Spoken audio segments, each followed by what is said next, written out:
किसी का डाउट या नहीं तो फिर मैं आगे बढ़ूंगा। बोलो बेटा जल्दी, बोलो बेटा एक बार जल्दी बताओ। एक बच्चे का आंसर आया और कन्या, बताओ भाई डाउट है किसी को, कोई दिक्कत है? बोल दो बेटा एक बार जल्दी, फिर आगे बढ़ेंगे।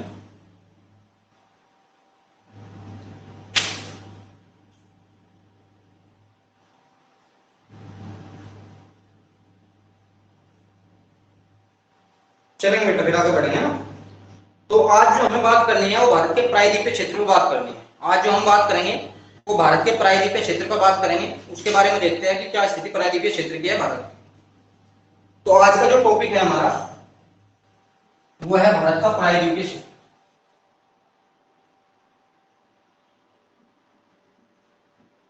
भारत का प्रायद्वीपीय क्षेत्र, प्रायद्वीपीय क्षेत्र। अगर मैं बात करूं कि प्रायद्वीपीय जो क्षेत्र है हमारा या भारत का, वो कैसी स्थिति है उस क्षेत्र की, तो उस क्षेत्र की जो स्थिति है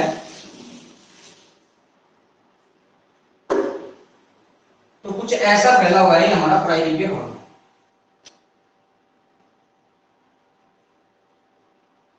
और हमें जो यहाँ पढ़ना है कुछ ऐसी आकृति इस प्रायद्वीपीय भाग की है हमारे। अगर मैं बात करूं कुछ ऐसा फैला हुआ भाग है हमारा प्रायद्वीपीय। ये केवल प्रायद्वीपीय भाग की बात कर रहा हूं, है ना, केवल प्रायद्वीपीय भारत की बात कर रहा हूं मैं, इतना है प्रायद्वीपीय भाग में हमारा।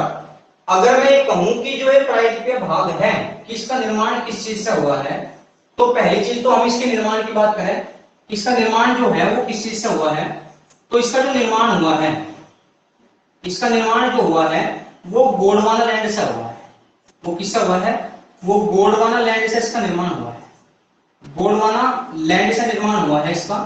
मैं अभी क्लियर भी करूंगा कि गोंडवाना लैंड है। अगर मैं बात करूं तो थोड़ा सा बता रहा हूं, वैसा भौतिक भूगोल का टॉपिक है हमारा, अभी तो बात नहीं कर पाएंगे, लेकिन थोड़ा सा बता रहा हूं फिर भी कि क्या स्थिति गोंडवाना लैंड की हमारे यहाँ है या क्या कैसे ये निर्मित हुआ है। तो अगर मैं बात करूं तो गोंडवाना लैंड का मतलब ये था कि एक व्यक्ति आया है जिसका नाम था वेगनर। भौतिक भूगोल में एक व्यक्ति पढ़ा जाता है जिसका नाम था वेगनर। उसने अपना महाद्वीपीय सिद्धांत दिया है और उस महाद्वीपीय सिद्धांत में उसने ये बताया है कि जो आज वर्तमान के महाद्वीप बने हुए हैं, आज जो वर्तमान के महाद्वीपों का निर्माण हुआ है वो कैसे हुआ है। तो थोड़ा सा बता रहा हूं उसके बारे में, जब डिटेल में पढ़ेंगे तो मैं भौतिक भूगोल में ही पढ़ूंगा कि उसकी डिटेल क्या है, किस आधार पर उसने वो सिद्धांत दिया था, क्या वो आधार आज मान्य भी है या नहीं भी है। तो उन सारे के बारे में हम बात जो करेंगे वो वही बात करेंगे चल के आपका भौतिक भूगोल में, लेकिन थोड़ा सा बता रहा हूं उसके बारे में। फिर भी उन्होंने ये कहा था कि जो पृथ्वी है पूरी, उन्होंने ये कहा था कि जो पृथ्वी है पूरी, इसका जो ऊपरी क्रस्ट वाला भाग है, इसका जो ऊपरी क्रस्ट वाला भाग है वो दो वर्गों में विभाजित हो गया था पानी की गति के कारण। दो वर्गों में विभाजित हो गया था पानी की गति के कारण। ये स्थिति थी, कैसा हुआ है उसके बारे में हम देखेंगे भौतिक भूगोल में। तो उन्होंने ये कहा कि क्रस्ट वाला भाग, मैंने कहा कि पूरी पृथ्वी दो वर्गों में विभाजित नहीं हुई, केवल ऊपर का क्रस्ट वाला जो भाग है, क्रस्ट वाले भाग को कह रहे थे कि वो ऐसा विभाजित हुआ दो वर्गों में। बीच में पानी आ चुका था, यहाँ पे ये पानी वाला भाग बन चुका था जिसे कहा था उसने 33 सागर, कि ये 33 सागर बना था उस दौरान। यहाँ ये क्या था? 33 सागर बना था, उसने बताया था यहाँ पे। और दूसरा अगर मैं बात करूं, उसने जो नीचे वाला भाग का नाम लिया है, ये जो भाग था दक्षिण वाला भाग, इसी का नाम था आपका क्या? गोंडवाना लैंड। वेगनर ने बताया है कि जो नीचे वाला भाग था यही था आपका गोंडवाना लैंड वाला भाग। ये गोंडवाना लैंड नाम दिया था उसने दक्षिण भाग को। और ऊपर वाला जो भाग था इसका नाम था अंगारा लैंड। अंगारा लैंड, ऊपर वाले भाग को नाम दिया था क्या? अंगारा लैंड। ये नाम दिया था। देने वाला कौन है? तो ये नाम जो दिए गए थे ये वेगनर ने दिए थे। किसने दिए थे? एक प्रसिद्ध भूगर्भ वैज्ञानिक रहा है जिसका नाम था आपका क्या? आपका वेगनर। वेगनर के नाम से एक व्यक्ति रहा है, उसने ये महाद्वीपीय सिद्धांत दिया है। पूरा डिटेल में मैंने कहा मैं भौतिक भूगोल में पढ़ाऊंगा। अभी मैंने केवल इतना बताया है कि ये जो गोंडवाना लैंड की हम बार बार बात करते हैं कि गोंडवाना लैंड है क्या वो। तो गोंडवाना लैंड का मतलब ये है कि जो महाद्वीपीय सिद्धांत है भौतिक भूगोल में हमारा, जो वेगनर के द्वारा दिया गया है, उसमें उन्होंने दो वर्गों में विभाजित किया, क्रस्ट वाले भाग को पृथ्वी के, और उत्तरी भाग को जो नाम दिया था, उत्तरी भाग को कहा था उन्होंने क्या? आपका अंगारा लैंड। उत्तरी भाग को कहा था क्या? अंगारा लैंड। और जो दक्षिणी भाग था उसका जो नाम दिया था उन्होंने, उसका नाम दिया था आपका गोंडवाना लैंड। तो इस गोंडवाना लैंड से निर्माण हुआ है किसका? इस प्रायद्वीपीय भारत का। इस गोंडवाना लैंड से निर्माण हुआ है किसका? इसी से टूट के, अगर मैं बात करूं, अगर मैं इसके बारे में और बताऊं आपको, तो इसी से टूट कर जो निर्माण हुआ है गोंडवाना लैंड से ही, तो वो निर्माण हुआ है आपका दक्षिण अमेरिका का, वो निर्माण है दक्षिण अमेरिका। उसके बाद अगर मैं बात करूं दूसरा जो निर्माण हुआ है इसी से ही, वो निर्माण हुआ है आपका अफ्रीका का। अफ्रीका का भी निर्माण, अफ्रीका महाद्वीप जो है उसका भी निर्माण इससे हुआ है। अफ्रीका के बराबर में अफ्रीका महाद्वीप में आता है एक द्वीप पड़ता है छोटा सा जिसका नाम है मेडागास्कर। मेडागास्कर का भी निर्माण इसी से हुआ है। मेडागास्कर भी इसी से ही बना है गोंडवाना लैंड से ही। उसके बाद अगर मैं बात करूं, इसी से ही मैंने जो बताया आपका प्रायद्वीपीय जो भारत है, प्रायद्वीपीय भारत का निर्माण भी, प्रायद्वीपीय भारत का जो निर्माण हुआ है वो प्रायद्वीपीय भारत का निर्माण भी इसी से हुआ है। और अगर मैं इसी से ही बात करूं तो इसी से जो निर्माण हुआ है वो ऑस्ट्रेलिया का भी निर्माण हुआ था, ऑस्ट्रेलिया का भी निर्माण हुआ है। और ऑस्ट्रेलिया के साथ साथ जो न्यूजीलैंड वाला भाग है, न्यूजीलैंड वाला जो भाग है, न्यूजीलैंड का भी निर्माण किससे हुआ था, न्यूजीलैंड का भी निर्माण इससे ही हुआ है। अंटार्कटिका महाद्वीप जो है आपका दक्षिण छोर पे, दक्षिण ध्रुव पे, अंटार्कटिका महाद्वीप का भी निर्माण इसी से ही हुआ है। तो कहीं ना कहीं अगर मैं बात करूं कि जो हमारा प्रायद्वीपीय भाग है, ये भारत का जो प्रायद्वीपीय भाग है उसका निर्माण मैंने बता दिया किस चीज से हुआ है, वो गोंडवाना लैंड से हुआ है। और ये गोंडवाना लैंड क्या थी उसके बारे में मैंने बताया है भी कि एक व्यक्ति आया है जिसका नाम था वेगनर। वेगनर ने ये कहा था कि जो पूरी पृथ्वी है वो पहले एक थी, लेकिन पानी के घर्षण के कारण जैसे जैसे पानी ने उसमें क्या कर दिया, विभाजन करना शुरू किया, टक्कर मारनी शुरू हुई, तो ये दो वर्गों में, क्रस्ट वाला भाग दो वर्गों में टूट गया था। ऊपरी भाग जो था आपका अंगारा लैंड और दक्षिणी भाग गोंडवाना लैंड बना, और इसी गोंडवाना लैंड से इसका निर्माण हुआ है।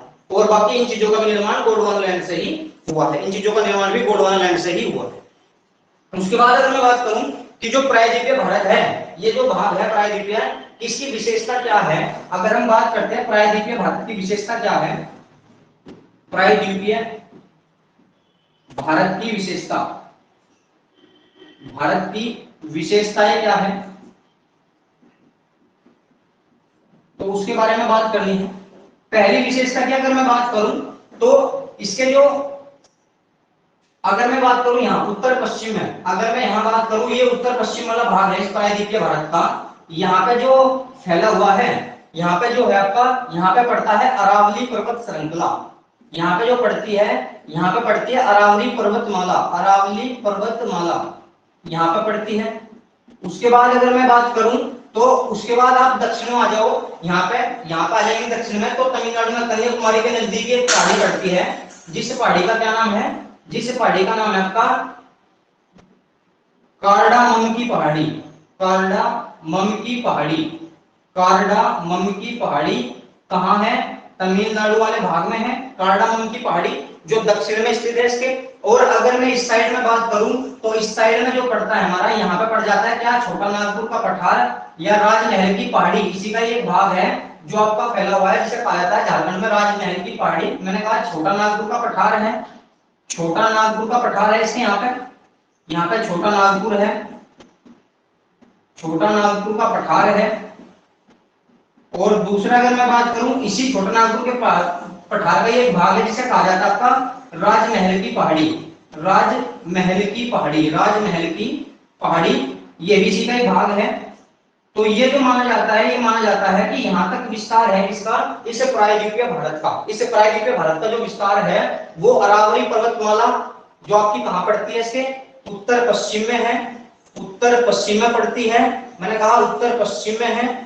और अगर मैं दक्षिण में बात करूं तो दक्षिण में है कार्डामम की पहाड़ी जो तमिलनाडु में है, ये दक्षिण में पड़ती है कार्डामम की पहाड़ी जो दक्षिण में है विस्तार इसका। उसके बाद अगर मैं यहाँ बात करूं तो छोटा नागपुर का पठार है उत्तर पूर्व की साइड में। लेकिन मैंने एक दिन आपको यह भी बताया था कि जो छोटा नागपुर का पठार है उसी का एक भाग थोड़ा खिसका हुआ है, उसी का ही एक भाग थोड़ा खिसका हुआ है आगे की साइड में, जिसे दो नदियों ने विभाजित करा है। एक नदी का नाम है गंगा नदी और एक नदी का नाम है ब्रह्मपुत्र नदी। बांग्लादेश से उसे क्या करते हुए काट दिया गया है और वो आगे फैल गए, यहाँ जाके इस साइड में फैल गए यहाँ जाके। और उस पठार को क्या नाम दिया जाता है आपका, शिलांग का पठार। उस पठार को क्या नाम दिया जाता है, शिलांग का पठार। तो यहाँ पे जो है आपका ऊपर लिख रहा हूँ, ये पड़ता है आपका शिलांग का पठार। यहाँ पे ये भी किसी का भाग, किसका भाग है आपका, ये भी इसी का भाग है प्रायद्वीपीय भाग का, या छोटा नागपुर के पठार का ये हिस्सा माना जाता है। तो शिलांग का पठार भी स्थित है नीचे, शिलांग का पठार जो है वो भी प्रायद्वीपीय भारत में ही आता है। तो पहली विशेषता मैं ये कह रहा हूँ, पहली विशेषता ये कह रहा हूँ कि जो प्रायद्वीपीय भारत है इसका विस्तार कहाँ तक है। अगर हम इसका विस्तार की बात करें तो विस्तार में तीन चीज मैंने बताई आपको। अगर हम पहली बात करें कि उत्तर पश्चिम में कहां तक है, तो उत्तर पश्चिम में जो विस्तार है, उत्तर पश्चिम में जो विस्तार है वो कहां तक है?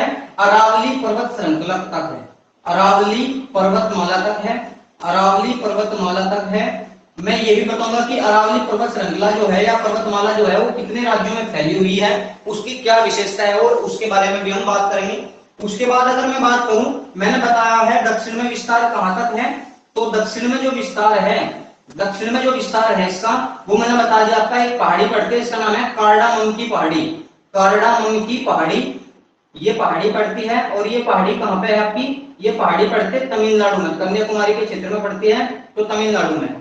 उसके बाद अगर मैं बात करूं तो उत्तर पूर्व में यदि हम देखते हैं तो उत्तर पूर्व में जो विस्तार माना जाता है प्रायद्वीपीय भारत का, वो एक आ जाता है छोटा नागपुर का पठार है, छोटा नागपुर का पठार है, नागपुर का पठार। और मैंने कहा कि इसी का एक विस्तार जो माना जाता है वो राजमहल की पहाड़ी भी है, झारखंड में पड़ती है, राजमहल की पहाड़ी, राजमहल की पहाड़ी भी इसी में पड़ती है। और मैंने बताया कि इसी का एक टूटा हुआ भाग और है, आगे की साइड में चला गया, जिसे किसने तोड़ दिया? गंगा और ब्रह्मपुत्र नदी ने तोड़ा है। इसे किसने तोड़ा है? गंगा और ब्रह्मपुत्र नदी ने तोड़ा है। और उसके भाग को क्या कहा जाता है? शिलोंग का पठार कहा जाता है, शिलोंग का पठार कहा जाता है। मैंने बताया था 5 पहाड़ी स्थित है उस शिलोंग के पठार में, आगे चल के पढ़ेंगे भी। पहली मैंने गारो, खासी, जैंतिया, मिकिर और रेगमा मैं पढ़ा भी रहा था, लेकिन बता जब मैं हिमालय पढ़ा था तब बताया था कि ये हिमालय की श्रेणी में शामिल नहीं होती पांचों पहाड़ी, बल्कि किसकी है? ये प्रायद्वीपीय शिलोंग के पठार में शामिल होती है, छोटा नागपुर के पठार का ही एक हिस्सा है। तो कहीं ना कहीं अगर मैं बात करूं तो कुछ ऐसी विशेषता है इस पहले प्रायद्वीपीय भारत की। मैंने कहा निर्माण जो हुआ वो गोंडवाना लैंड से हुआ है। गोंडवाना लैंड मैंने बता दिया आपका, ये दक्षिण वाला जो भाग था वेगनर ने इसका नाम दिया था गोंडवाना लैंड, इससे निर्माण हुआ है इस प्रायद्वीपीय भारत का। उसके बाद मैंने विस्तार की बात की है, तो प्रायद्वीपीय भारत जो है उसका विस्तार कहां तक है? तो उसका विस्तार जो है आपका, उसका विस्तार मिलता है उत्तर पश्चिम में कहां तक? अरावली पर्वत श्रृंखला तक। दक्षिण में जो मिलता है, दक्षिण में मिलता है आपका कार्डामम की पहाड़ी तक। और उत्तर पश्चिम में जो मिलता है आपका वो मिलता है छोटा नागपुर के पठार तक, छोटा नागपुर के पठार तक इसका विस्तार। अगर मैं और विशेषता की बात करूं कि जी और विशेषता क्या है इसकी, तो यदि हम और विशेषता देखें इसकी क्या है, इसकी और विशेषता क्या है? इसकी दूसरी विशेषता ये है भाई, पहली विशेषता तो हमने इसके विस्तार के बारे में बात की है, दूसरी विशेषता ये है कि जो उत्तर वाला भाग है इसका, जो उत्तर का भाग है इसका प्रायद्वीपीय भारत का, जो प्रायद्वीपीय भारत है, प्रायद्वीपीय भारत के उत्तर भाग का,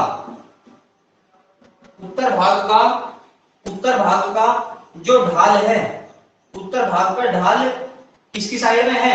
उत्तर की दिशा, उत्तर दिशा की ओर ही है, उत्तर दिशा की ओर है, उत्तर दिशा की ओर है, और है जिस कारण मालवा के पठार से, जिस कारण मालवा के पठार से, मालवा के पठार से, मालवा के पठार से Chambal, coma Betwa, coma Kali Sindh, coma सोन आदि नदी निकलकर, आदि नदियां निकलकर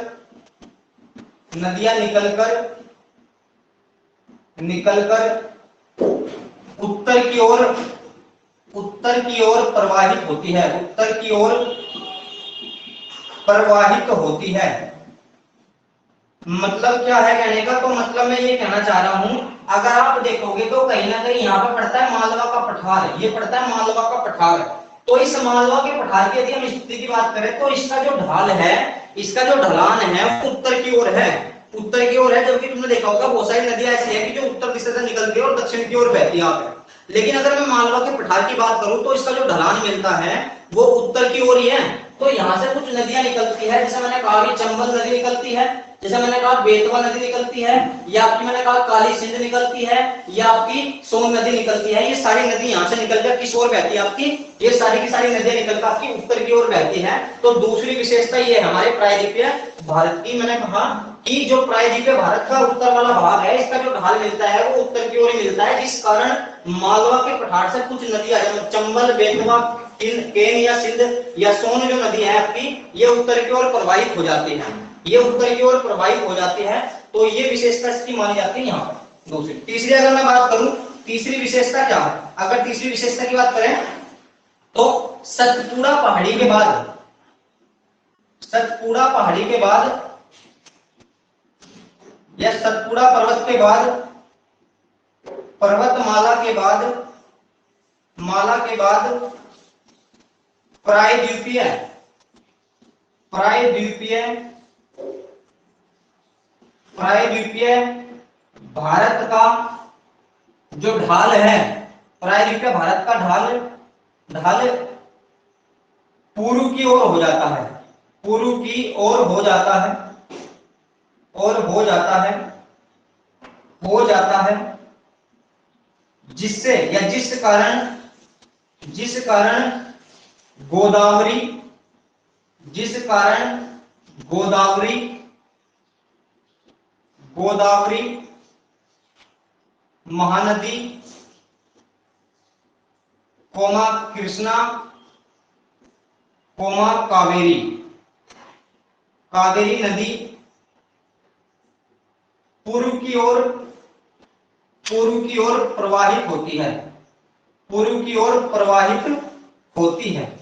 तो मैंने ये कहा है, अगर तुम देखोगे यहीं पे जो पड़ेगी आपकी विंध्याचल पर्वतमाला और फिर सतपुड़ा पड़ेगी, तो जो सतपुड़ा पर्वत श्रृंखला है, सतपुड़ा के बाद की स्थिति ये मिलेगी कि कहीं ना कहीं जो गोदावरी नदी है वो भी निकल के इस साइड गिरेगी आगे, अगर कहीं ना कहीं जो कृष्णा नदी है वो भी इस साइड गिरेगी आगे, कहीं ना कहीं अगर मैं बात करूं कावेरी नदी है वो भी यहाँ साइड पूर्व की ओर आ जाती है। तो सतपुड़ा पर्वत श्रृंखला के बाद, सतपुड़ा पर्वत श्रृंखला के बाद अगर हम नीचे की बात करें, उसके दक्षिणी भाग की बात करें, तो मैंने ये कहा है कि जो ढाल हो जाता है वो किस साइड हो जाता है आपका, वो पूर्व की ओर हो जाता है, जिस कारण ये सारी की सारी नदियां यहाँ बंगाल की खाड़ी वाले भाग में गिर जाती है, जिस कारण ये नीचे वाली जो नदियां हैं वो बंगाल की खाड़ी में गिर जाती है आगे। तो ये दूसरी विशेष, तीसरी विशेषता है इस प्रायद्वीपीय भारत की, कि सतपुड़ा जो पहाड़ी है, सतपुड़ा पहाड़ी के बाद स्थिति क्या मिलती है आपकी कि सारी की जो नदियां है, ढाल जो है इसका प्रायद्वीपीय भारत का, वो किस ओर हो जाता है आपका, वो पूर्व की ओर हो जाता है, जिस कारण नदियां कहां गिरना शुरू हो जाती है आपकी, बंगाल की खाड़ी वाले भाग में गिरना शुरू हो जाती है, या बंगाल की खाड़ी की ओर चली जाती है। दूसरी एक और विशेषता और भी है, ये विशेषता इसकी तीन, इस साइड आ रहा हूं मैं। अगर मैं बात करूं एक विशेषता और भी है इसकी, वो विशेषता ये है कि यहाँ पे जो भ्रंश घाटी पड़ती है, अगर मैं बात करूं यहाँ पे जो पहले मैं बात करूं विंध्य जो पर्वत है, विंध्य पर्वत तथा सतपुड़ा, सतपुड़ा पर्वत की, पर्वत की भ्रंश घाटी से, भ्रंश घाटी से, भ्रंश घाटी से नर्मदा नदी, नर्मदा नदी, नर्मदा नदी होकर बहती है, होकर बहती है, जिस भ्रंश घाटी का ढाल, जिस भ्रंश घाटी का ढाल या ढलान, ढलान पश्चिम की ओर है, पश्चिम की ओर है, पश्चिम की ओर है। और इसी कारण अगर मैं बात करूं तो जो नर्मदा नदी है, इसी कारण यदि हम बात करें कि जो नर्मदा नदी है, वो नर्मदा नदी यहाँ से भ्रंश घाटी से निकलती है और ऐसा आकर यहाँ पर गिर जाती है खंपात की खाड़ी में, वो खंपात की खाड़ी में गिर जाती है। ऊपर की साइड में विंध्याचल है, यहाँ पे विंध्य पर्वत है, और अगर मैं बात करूं नीचे की साइड में क्या है, मैंने बता दिया सतपुड़ा है, नीचे की साइड में क्या है, सतपुड़ा है। तो ये स्थिति है यहाँ पे विंध्याचल और सतपुड़ा की, और बीच में जो गति है इनकी भ्रंश घाटी, इनके बीच की जो घाटी है, इनके बीच की जो घाटी है, दोनों के दोनों ब्लॉक पर्वत है, और ब्लॉक पर्वत के बीच में जो घाटी बनती है सब भ्रंश घाटी कहा जाता है। पढ़ाऊंगा मैं ब्लॉक पर्वत बनते कैसे हैं। तो इनके बीच में जो घाटी है इसे कहा जाता है भ्रंश घाटी। तो ये नर्मदा बहती है इनके बीच से। और नीचे की साइड की अगर मैं बात करूं तो कहीं ना कहीं ये वाला जो भाग है ये भी उभरा हुआ भाग है भारत का, ये भी भारत का दक्षिण का पठार कहा जाता है इस भाग को, ये भी उभरा हुआ भाग है। तो सतपुड़ा पर्वत श्रृंखला ये मैंने बता दी, ये है सतपुड़ा पर्वत श्रृंखला, यहाँ पे ये भी उभरी हुई है सतपुड़ा पर्वत श्रृंखला, और ये भी उभरा हुआ भाग है। तो इनके बीच में भी एक घाटी बनती है, इनके बीच में भी एक घाटी है, और इससे सतपुड़ा और दक्कन के पठार के बीच में जो घाटी है ये दक्कन का पठार है, दक्कन का पठार है। इनके बीच में भी एक घाटी है सतपुड़ा के और दक्कन के पठार में के बीच में, और इसके बीच से जो नदी गुजरती है उस नदी का जो नाम है, उस नदी का नाम है तापी नदी, उस नदी का जो नाम है, उस नदी का नाम है तापी नदी। तो दो नदी यहाँ से भ्रंश घाटी से होकर बहती है, लेकिन उन भ्रंश घाटियों का जो अगर मैं बात करूं ढलान किस ओर है तो वो भी पश्चिम की ओर है, इसलिए तापी नदी और नर्मदा नदी दोनों की दोनों भ्रंश घाटियों से होकर बहती है। मैंने दूसरा बता रहा हूं मैं कि जो आपकी तापी नदी है, तापी नदी सतपुड़ा सतपुड़ा व दक्कन के पठार, दक्कन के पठार की भ्रंश घाटी से होकर बहती है, भ्रंश घाटी से होकर बहती है, होकर बहती है, जिसका जिसका ढलान भी पश्चिम की ओर है, पश्चिम की ओर है, जिसका ढलान भी पश्चिम की ओर है। तो ये विशेषता है इस दक्कन के पठार की जो मैंने बताई अभी तक। देखो बेटा एक बार कोई क्वेश्चन हो किसी बच्चे का तो बताओ मुझे, एक बार कोई क्वेश्चन है यहाँ तक किसी बच्चे का, मैं रिपीट कर दूंगा दोबारा एक बार और, लेकिन मुझे बताओ कि यहाँ तक कोई क्वेश्चन है किसी बच्चे का।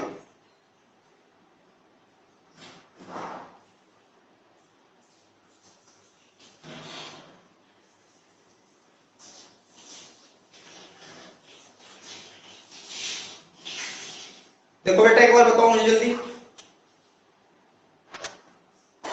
यहां तक कोई क्वेश्चन हो किसी बच्चे का।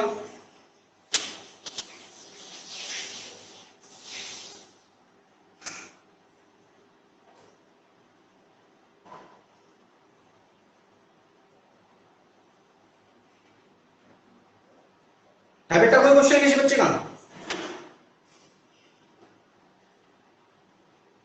सर विंध्य पर्वत से रिपीट कर दीजिए एक बार।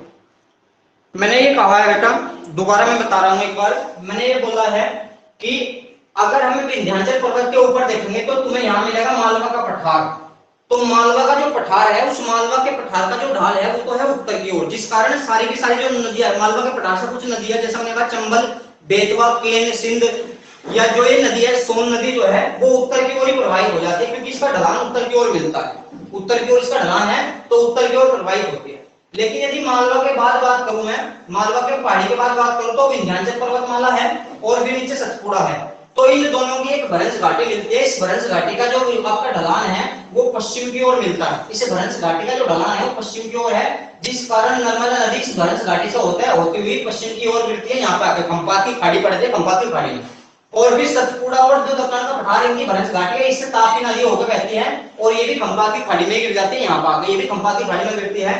लेकिन मैंने ये कहा है कि जो सतपुड़ा पर्वत श्रृंखला उसके नीचे का जो भाग है, यहाँ पर जो दक्षिण पठार वाले भाग में, यहाँ से जितनी भी सारी नदियां निकलेगी उस नदियों का या जो दक्षिण आपका दक्षिण का पठार वाला भाग है, इस सारे का जो ढलान है वो आपका किस साइड में है, पश्चिम की ओर है, जिस कारण अधिकतम नदियां पश्चिम की ओर चली जाती है, जिसमें मैंने बताया आपका गोदावरी है, महानदी है, कृष्णा है, कावेरी है, ये सारी की सारी नदी सतपुड़ा के बाद की जो नदियां हैं, तापी नदी को छोड़कर क्योंकि तो भ्रंश घाटी से बह रही है, जितनी भी नदी होगी अब वे सारी नदी पश्चिम की ओर गिरती है, कहां पर आके बंगाली खाड़ी वाले भाग में आकर गिरती है।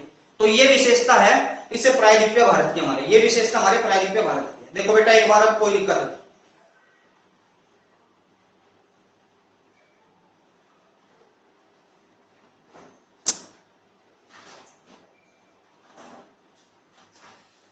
गौरव बताना है दोबारा, गौरव एक बार दोबारा बताना, बताओ मुझे जल्दी, ये आगे समझ में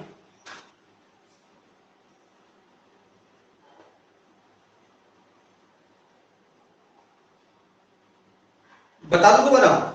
सोन रिवर के बारे में, सोन रिवर जो मिलती है आपकी बिहार में चल जाते हैं, उत्तर प्रदेश के सोनभद्र जिले को होकर बिहार में चलकर गंगा में मिलती है जाकर, तो मैंने कहीं ना कहीं कहा कि उत्तर की ओर ही प्रभावित हो रही है, आपका इधर से निकल गया ना, वो बात अलग है कि अमरकंटक से निकलती है, लेकिन मैंने कहा कि अगर इस साइड के क्षेत्र का देखोगे तो इस क्षेत्र से अगर हम बात करेंगे तो यहाँ से कुछ नदियां मैंने कहा उत्तर की ओर बहती है, ये वाला क्षेत्र जो है पूरा का पूरा इसका ढलान जो मिलता है उत्तर की ओर ही मिलता है आपका।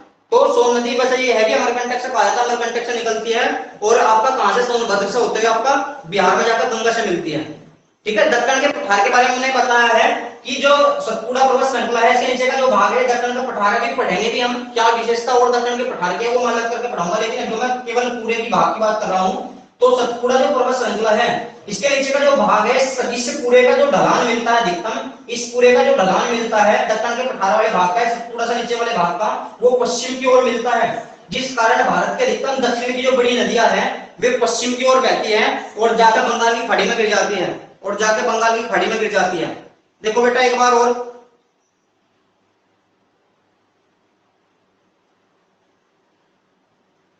सोन जो नदी है वो अमरकंटक से निकलती है। वैसे तो भाई सोन जो नदी है अमरकंटक से निकलती है, लेकिन ये कहा जाता है, मैंने जो यहाँ की विशेषताएं है कि मालवा के पठार से अगर तुम देखोगे तो मालवा के पठार का जो क्षेत्र पड़ता है उससे सारी की सारी जो नदियां है वो उत्तर की ओर बहती है। बस ये बताना था यहाँ, लेकिन वैसे जो निकलती है वो अमरकंटक से निकलती है भाई, वो अमरकंटक से निकलती है सोन नदी।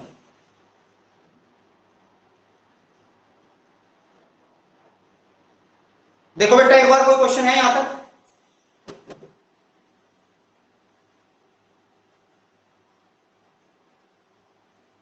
देखो एक बार कोई क्वेश्चन है भाई? आगे समझ में सबको?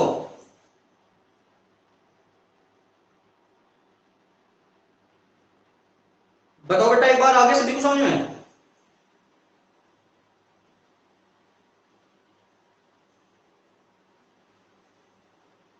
चलेंगे फिर आगे बढ़ेंगे ना, आगे बढ़ेंगे, आगे देखते हैं। एक क्वेश्चन का आंसर दे सकता है कोई बेटा मेरे? एक क्वेश्चन का आंसर दे सकता है? भारत की कितनी नदियां भ्रंश घाटी से होकर बहती है? भारत की कितनी नदी भ्रंश घाटी से होकर बहती है, एक बार बता सकता है कोई बच्चा? कितनी नदी भ्रंश घाटी से होकर बहती है, बता सकता है कोई बच्चा?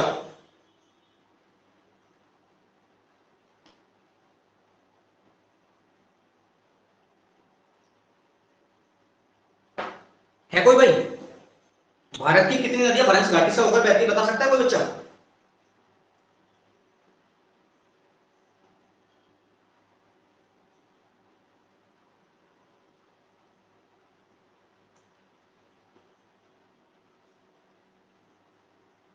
है बेटा कोई? है नहीं भाई कोई भी? तीन आया आंसर, तीन आया। जोनिश, जोनिश बता कौन कौन सी है एक बार? दो तो मैंने लिखा दी, नर्मदा और महानदी। नर्मदा, सोन और महानदी नहीं यार, गलत है आंसर, लेकिन ये है कि तीन है। ठीक है चलेंगे, पढ़ाऊंगा मैं, बताऊंगा उसके बारे में क्या स्थिति अभी आ जाएगी वो, बल्कि इसी टॉपिक में आगे चलते हैं। तो अब हमें जो बात करनी है, हमें ये बात करनी है कि कौन कौन सी स्थिति इसमें, कौन कौन से पठार, कौन कौन सी पर्वत श्रृंखला इसमें पड़ती है, उनके बारे में। कौन कौन से पठार या पर्वत श्रेणी इसमें पड़ती है, इन सभी के बारे में हम बात करेंगे। जिसमें आपको मैंने बताया, जिसमें हम पढ़ेंगे आपका, मैंने अरावली पर्वत श्रृंखला पढ़नी है, हमें मालवा का पठार पढ़ना है, विंध्याचल पर्वतमाला पढ़नी है, सतपुड़ा पर्वत श्रृंखला पढ़नी है, छोटा नागपुर का पठार पढ़ना है, ये आपका आपके दक्कन का पठार वाला भाग पढ़ाऊंगा पूरा मैं, धारवाड़ का पठार पढ़ाऊंगा, शिलोंग का पठार पढ़ेंगे। ठीक है, ये सारी पहाड़ी हमें यहाँ पढ़नी है, अन्नामलाई पढ़नी है आपका, या फिर आपका नीलगिरी पर्वत श्रृंखला पढ़नी है। तो इन सभी के बारे में मैं बात करूंगा। अगर हम बात करें पहली, अगर मैं बात करूं पहली अरावली पर्वत श्रृंखला, अरावली पर्वत की, अरावली पर्वतमाला, अगर मैं बात करूं उसकी, तो पहली चीज तो जो इसका विस्तार है, इसका जो विस्तार है वो कहां कहां है, किस किस राज्य में है? तो गुजरात, गुजरात के पालनपुर एक क्षेत्र पड़ता है, पालनपुर, गुजरात के पालनपुर से, गुजरात के पालनपुर से, पालनपुर से दिल्ली में, दिल्ली में मजनू टीला तक है। मजनू टीला एक क्षेत्र पड़ता है दिल्ली का, मजनू टीला, मजनू टीला तक विस्तार है इसका, विस्तार है किसका? आपका अरावली पर्वत श्रृंखला का। अगर हम कहें कि किस किस राज्य में ये पड़ती है, तो जो ये पड़ती है अरावली पर्वत श्रृंखला, ये गुजरात में है, गुजरात में है। उसके बाद अगर मैं बात करूं तो राजस्थान में है, उसके बाद अगर हम बात करें तो हरियाणा में है, उसके बाद अगर मैं बात करूं तो दिल्ली में है, दिल्ली में है। तो यहां ये पर्वत श्रृंखला हमारी पड़ती है। मैंने कहा गुजरात में है, राजस्थान में है, हरियाणा में है और दिल्ली में है। अगर मैं गुजरात में बात करूं तो गुजरात में अरावली पर्वत श्रृंखला का दक्षिणी भाग है, अरावली, गुजरात की अगर हम बात करें तो गुजरात में अरावली पर्वत का दक्षिणी भाग है, पर्वतमाला का दक्षिणी भाग है, दक्षिणी भाग है, जिसे जिसे जुर्गा कहा जाता है, जुर्गा, जिसे जुर्गा कहा जाता है, जुर्गा कहा जाता है, कहा जाता है। अगर मैं और बात करूं अरावली की, तो जो अरावली पर्वत श्रृंखला है, तीसरी विशेषता क्या है? अरावली जो पर्वत श्रृंखला है, अरावली की सबसे जो ऊंची चोटी है,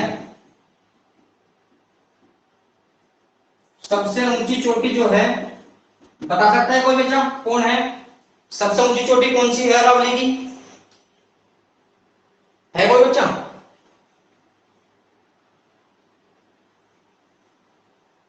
तो सबसे ऊंची जो चोटी है उसका नाम है गुरु शिखर, और कहां पड़ती है? माउंट आबू पर्वत पर पड़ती है। इसी की अरावली की एक पर्वतमाला है जिसका नाम है माउंट आबू पर्वत, माउंट आबू पर्वत इस पर पड़ती है। गुरु शिखर इसकी सबसे ऊंची चोटी है। अगर मैं बात करूं और भी, तो इसी पे यहीं पे जो पड़ती है आपकी राजस्थान में ही, यहीं पे अगर मैं बात करूं माउंट आबू पर्वत पे ही, राजस्थान में ही, राजस्थान में दिलवाड़ा का जैन मंदिर, दिलवाड़ा का जैन मंदिर भी स्थित है, मंदिर भी स्थित है, ये भी है। उसके बाद अगर मैं बात करूं और क्या विशेषता है, तो अरावली की, अरावली पर्वत की रायसीना हिल पर, रायसीना हिल पर, हिल पर दिल्ली में, दिल्ली में राष्ट्रपति भवन स्थित है, राष्ट्रपति भवन स्थित है। ये विशेषता है इसकी, ये भी विशेषता किसकी है? अरावली पर्वत की है। उसके बाद अगर मैं बात करूं तो एक विशेषता और है, एक विशेषता यहां लिख रहा हूं, ये चौथी विशेषता है इसकी। पांचवी विशेषता ये है कि एक नदी है जिसका नाम है बनास नदी, बनास नदी अरावली पर्वतमाला को, अरावली पर्वतमाला को, माला को पश्चिम से पूर्व की ओर काटती है, पश्चिम से, या अरावली पर्वतमाला को पश्चिम से पूर्व की ओर काटती है, पूर्व की ओर काटती है। मतलब क्या है कहने का? तो मतलब ये है, अगर मैं ये कहूं, अगर मैं ये बताऊं आपको कि अरावली पर्वत जो श्रृंखला है वो ये रही यहाँ पे, तो कहीं ना कहीं बनास नदी इस साइड से चलती है, यहाँ से चलती है पश्चिम से, और ऐसा आके पूर्व की ओर आ जाती है, ऐसे पूरे को काट के, तो ऐसा पूरे को काट के आ जाती है आपकी बनास नदी, बनास नदी से पूरी अरावली पर्वत श्रृंखला को काट देती है। तो ये स्थिति मिलती है आपकी अरावली पर्वत श्रृंखला की। मैंने बता दिया आपको गुजरातपुर के पालनपुर से लेकर आपका कहां तक फैली हुई है, मजनू टीला पड़ता है दिल्ली में, यहाँ तक फैली हुई है, इसका विस्तार है यहाँ तक। अगर मैं बात करूं किस किस राज्य में है, तो गुजरात में है, राजस्थान में है, हरियाणा में है और दिल्ली में है। अगर मैं बात करूं तो अराव जो गुजरात है, गुजरात में इसकी दक्षिणी भाग है इसका अरावली का, जिसे वहां पे जुर्गा कहा जाता है, जुर्गा, ये विशेषता है इसकी। उसके बाद मैंने बताया है कि अरावली की जो सबसे ऊंची चोटी है उसका नाम है आपका गुरु शिखर, गुरु शिखर उसका नाम है, किस पर्वत पे? माउंट आबू पर्वत पर वो स्थित है, माउंट आबू पर्वत पर वो स्थित है। दूसरा अगर मैं बात करूं, यहीं पे इस माउंट आबू पर्वत पे एक मंदिर भी पड़ता है जिसका नाम आपका दिलवाड़ा, दिलवाड़ा का जैन मंदिर, राजस्थान में ये भी। उसके बाद अगर हम बात करें तो अरावली पर्वतमाला जो है इसकी एक हिल है, इसकी एक पहाड़ी है जिसका नाम है आपका रायसीना हिल, और इस रायसीना हिल पे क्या पड़ता है आपका? राष्ट्रपति भवन स्थित है, राष्ट्रपति भवन स्थित है। और उसके बाद जो मैंने बताया है कि एक नदी है बनास, ये बनास नदी पश्चिम से पूर्व की ओर बहती है, काट के इस अरावली को काट के पश्चिम से पूर्व की ओर बहती है ये बनास नदी, ये चंबल की सहायक नदी है, चंबल की सहायक है। तो ध्यान रखना ये स्थिति है कि बनास नदी जो काट देती है ऐसे पश्चिम से पूर्व ऐसे काट देती है, और पूर्व में आकर आपका किससे मिल जाती है? आपकी चंबल नदी से मिल जाती है, चंबल नदी से मिल जाती है आकर। देखो बेटा एक बार अगर कोई क्वेश्चन है तो किसी बच्चे का, एक बार देख लो अगर कोई क्वेश्चन है तो किसी बच्चे का, यहां तक समझ में आई सबको? यहां तक समझ में आया सभी को?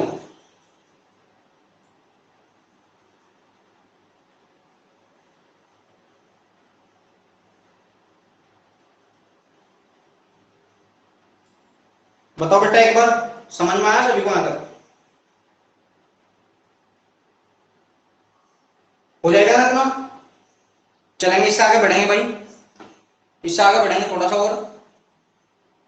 सर एक बार स्क्रीनशॉट लेना है, साइड हो जाओ। लो जी, हो गया,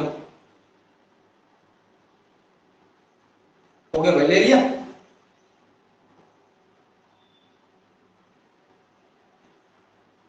चलेंगे भाई, आगे बढ़ेंगे।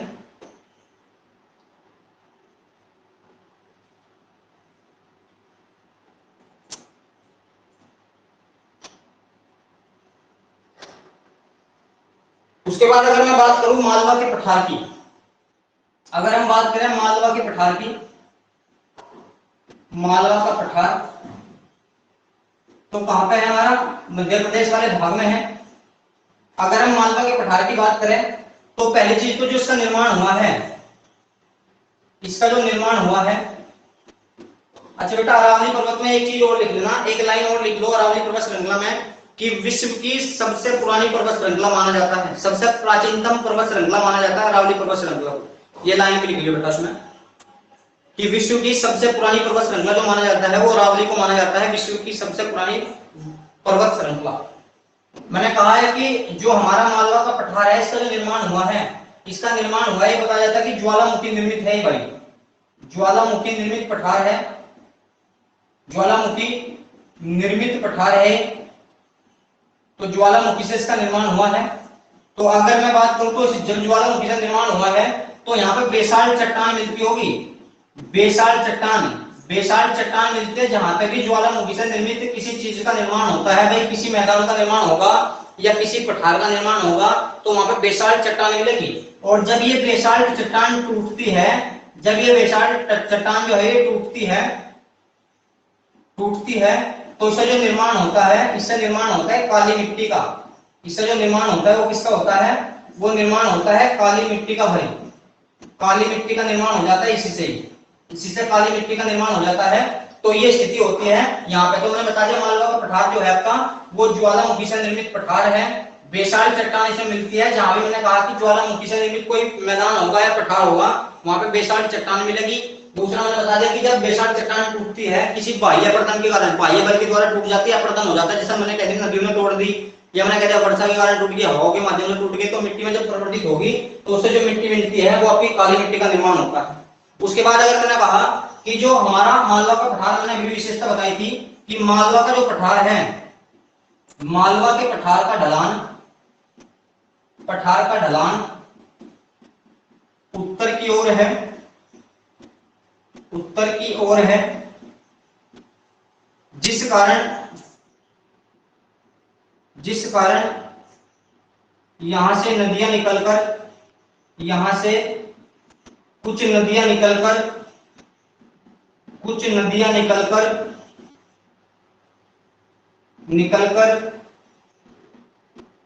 उत्तर की ओर प्रवाहित होती है, उत्तर की ओर प्रवाहित होती है, प्रवाहित होती है। तो ये स्थिति है मालवा के पठार की। उसके बाद अगर मैं तीसरी विशेषता के बारे में बात करूं कि तीसरी विशेषता क्या है वो मालवा के पठार की, और अगर हम बात करें तो एक मैंने बता दिया कि चंबल नदी जो मिलती है यहाँ पे, चंबल नदी ने मालवा के पठार में, मालवा के पठार में अब नलिकाओं का निर्माण किया है, अब नलिकाओं का निर्माण किया है, का निर्माण किया है।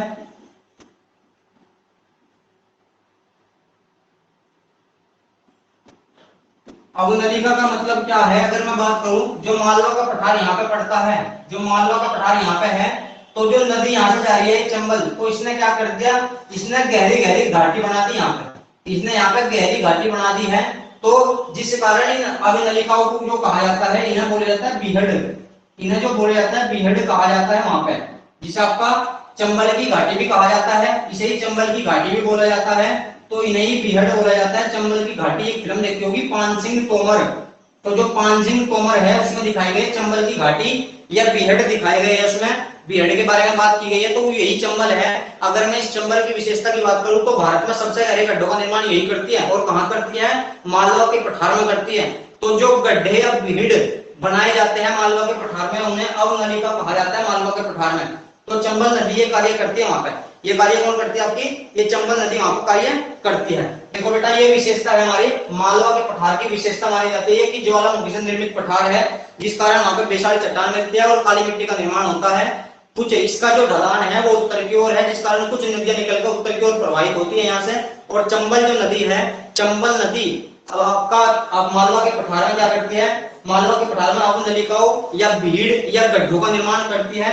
ध्यान रखना, जिसे चंबल की घाटी के नाम से भी जाना जाता है, जिसे चंबल की घाटी के नाम से भी जाना जाता है। एक बार बोलो बेटा, यहाँ तक कोई दिक्कत है तो किसी बच्चे को, यहाँ तक कोई दिक्कत है तो किसी बच्चों को देख लो बेटा, जहां तक कोई दिक्कत है तो किसी बच्चों को बोलो एक बार।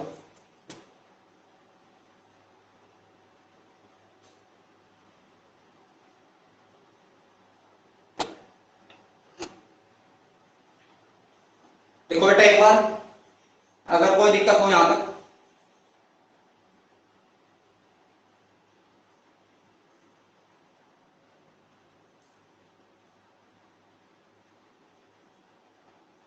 हो जाएगा बेटा, इतना हो जाएगा।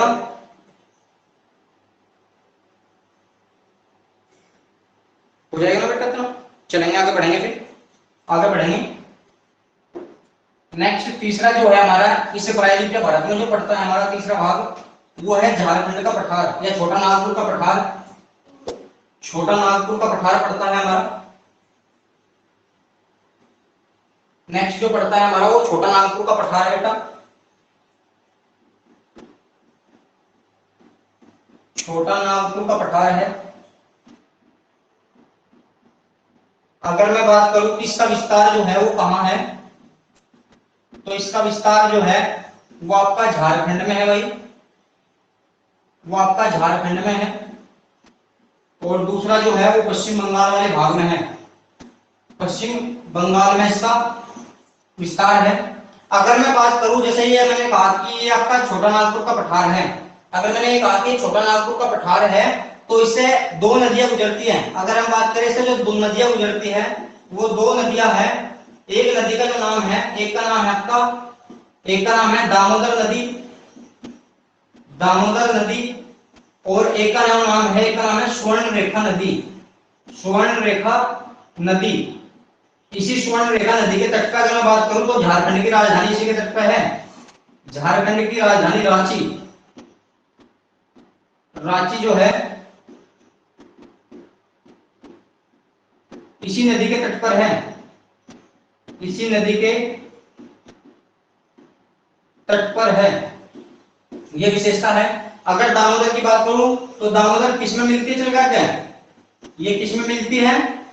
तो ये मिलती है पश्चिम बंगाल वाले भाग में। पश्चिम बंगाल में मिल जाती है किस नदी से? हुगली से मिलती है, हुगली से मिलती है भाई, ध्यान रखना। तो जो दामोदर नदी है, दामोदर नदी ऐसे निकलती है और ये क्या करती है? मालवा के पठार को, दामोदर जो नदी है, दामोदर नदी मालवा के पठार को, मालवा के पठार को दो वर्गों में विभाजित कर देती है, दो वर्गों में विभाजित कर देती है, विभाजित करती है, जिसके उत्तर में, जिसके उत्तर में, उत्तर में हजारीबाग का पठार,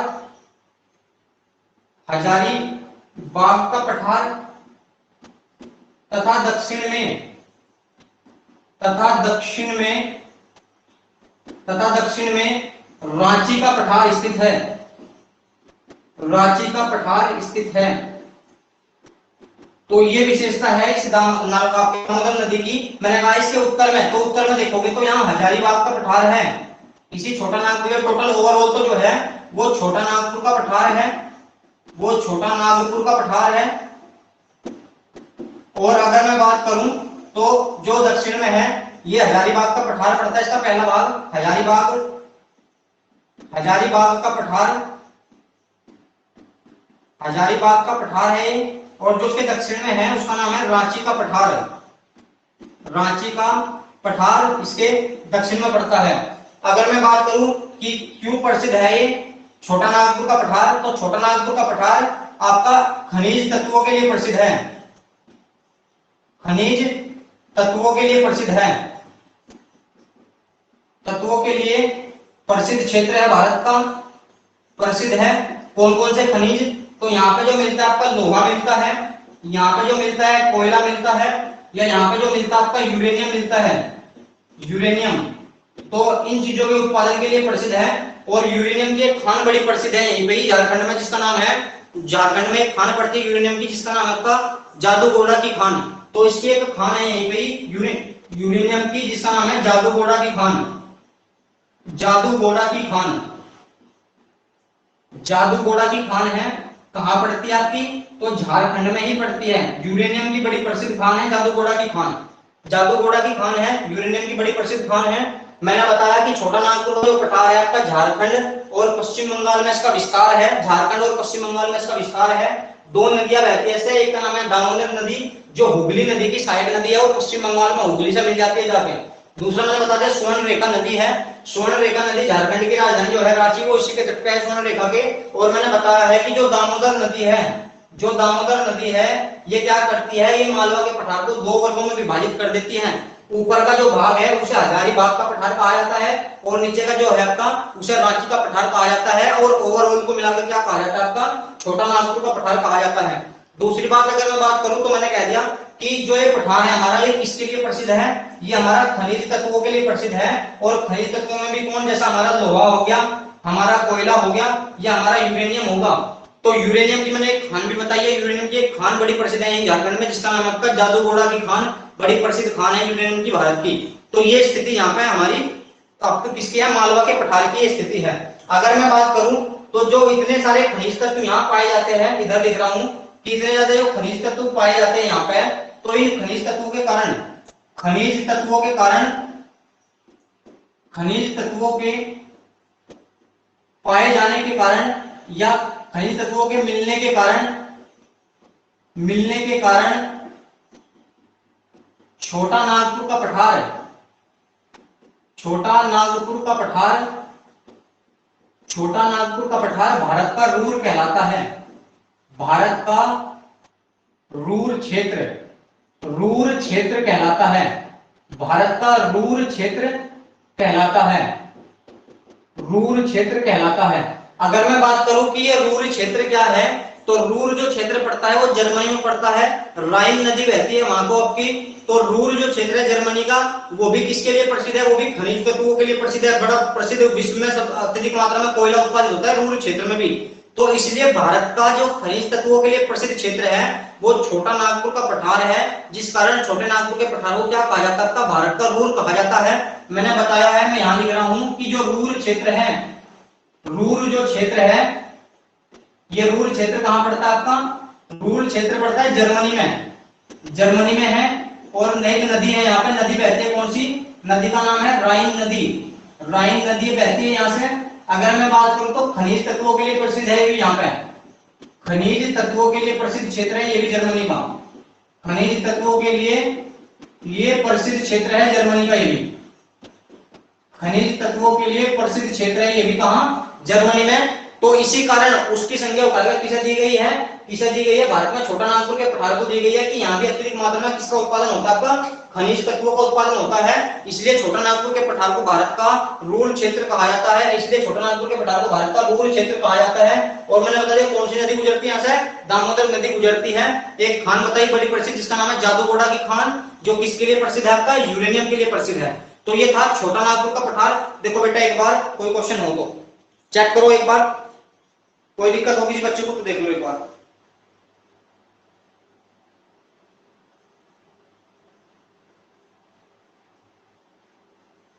देखो बेटा एक बार किसी बच्चे को कोई दिक्कत हो तो बताओ, किसी बच्चे को कोई दिक्कत हो तो देख लो एक बार, बताओ बेटा।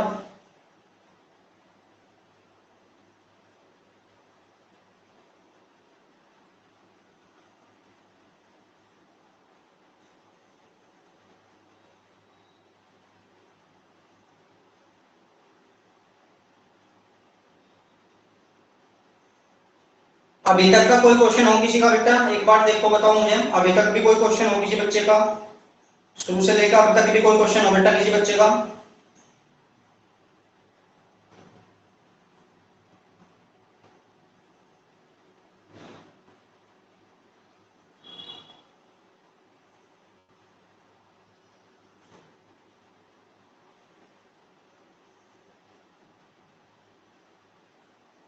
हाँ, ब्लैक फॉरेस्ट पर्वत से निकलती है, ब्लैक फॉरेस्ट पर्वत से ही राइन नदी निकलती है, और उसी का ही क्षेत्र है ये रूर भी। रूर जो पड़ता है वो ब्लैक फॉरेस्ट पर्वत के आसपास का ही क्षेत्र है, तो वही है बेटा ये। और ब्लैक फॉरेस्ट पर्वत से ही निकलती है राइन नदी भी, राइन नदी ब्लैक फॉरेस्ट पर्वत से ही निकलती है। तो उसी के आसपास का जो क्षेत्र है जर्मनी में, वही रूर कहलाता है आपका, वही रूर क्षेत्र कहलाता है, जो बड़ा प्रसिद्ध क्षेत्र है किसके लिए आपका, खनिज तत्वों के लिए बड़ा प्रसिद्ध क्षेत्र है बेटा। तो वही स्थिति है। और कोई क्वेश्चन है बेटा किसी का? और कोई क्वेश्चन है किसी का, बताओ कोई और क्वेश्चन हो किसी बच्चे का?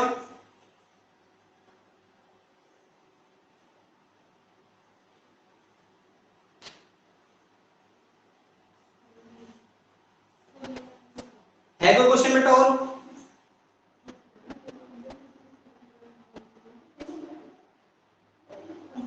एक चीज और लिख लो इसमें बेटा, एक चीज और लिख लो बस, मैं पहले बता चुका हूं, ऐसा लिख लो इसमें एक चीज और। मैंने तुम्हें बताया था कि जो छोटा नागपुर का पठार है, छोटा नागपुर का पठार जो है,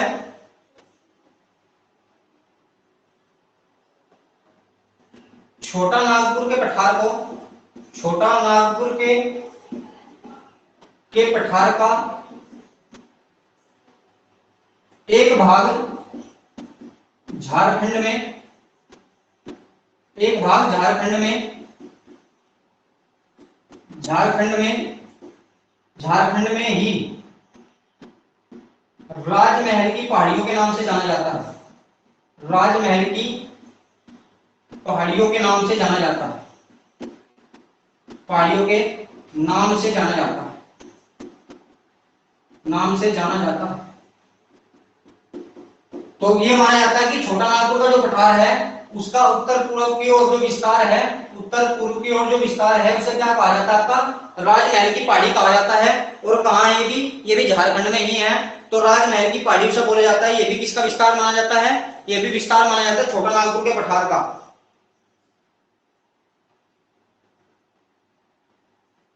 डेन्यूब को रूर बेटा इसलिए नहीं बोलते क्योंकि जो क्षेत्र है, अगर मैं आपको जैसे ये कह दूं कि जो ब्लैक फॉरेस्ट पर्वत है वहां पे, अगर मैं बोल दूं कि जैसे ब्लैक फॉरेस्ट पर्वत है बेटा ये यहाँ पे, तो कहीं ना कहीं ये स्थिति है कि डेन्यूब यहाँ से निकल कर आ गई, इस साइड बह रही है डेन्यूब, और नीचे जाकर काला सागर में गिरेगी, डेन्यूब नदी काला सागर में गिर जाती है नीचे जाके। और कहीं ना कहीं क्षेत्र जो है जहाँ खनिज तत्व मिलते हैं वो है ऊपर का क्षेत्र जर्मनी का। तो राइन नदी इस पूरी घाटी से होकर बह रही है ऊपर की साइड में, और आकर यहाँ उत्तरी सागर में गिरती है।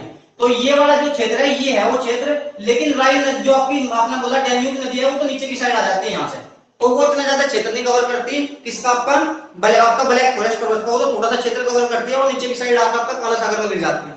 लेकिन जो राइन नदी है वो पूरा का पूरा क्षेत्र कवर करती है, वो जिस कारण उसी के क्षेत्र को क्या बोला जाता है, उसी के क्षेत्र को बोला जाता है आपका क्या, रूर क्षेत्र।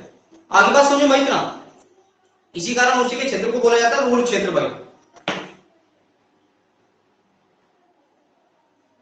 हो जाएगा बेटा इतना? तो आज इतना ही रखेंगे बेटा, कल मिलेंगे इससे आगे का हम, ठीक है जी, कल देखते हैं इससे आगे का। धन्यवाद आप सभी का जुड़ने के लिए।